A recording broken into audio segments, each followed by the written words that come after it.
அடிச்சிட்டாரு மாரியான ஒரு மீன் அடிச்சிட்டாரு. இதா வருது வருது வருது வருது.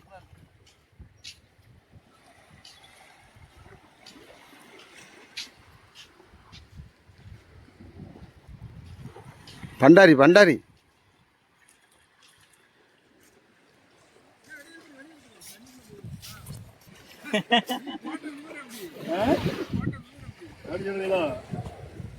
பரவாயில்ல,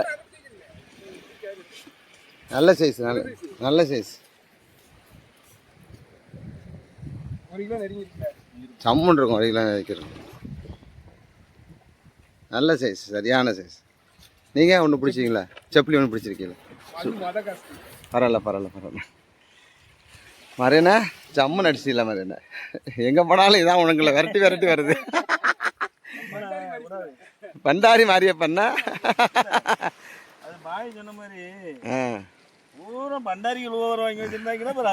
அதான் அடிக்கும்.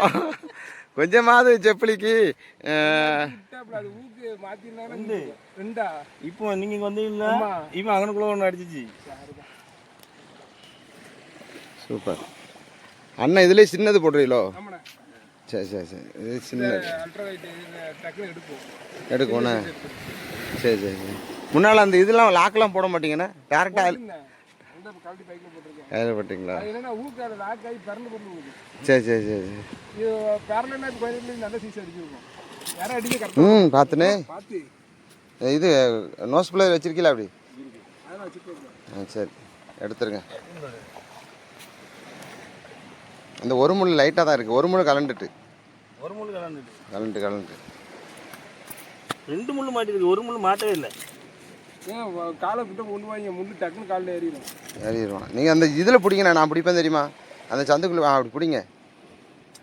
அப்படி பிடிச்சிதானே அது இருக்க தான் செய்யும் கொஞ்சம். வேறு என்ன செய்ய? ஆமாம், அந்த பக்கம் மரமாக இருந்து.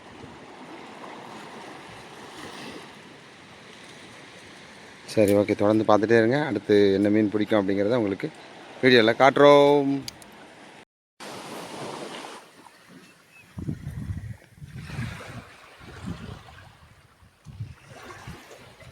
பிடிச்சிட்டேன்னா ஒரு பண்டாரியை பிடிச்சிட்டில்ல, அந்த பாறையை பிடிச்சி எடுத்து நல்லா இருந்திருக்கும், செமையாக இருந்திருக்கும். அது இந்த பக்கத்தில் வந்து ஃபைட் பண்ணது நல்லா இருந்திருக்கும்ல. ஏன்னா நல்லா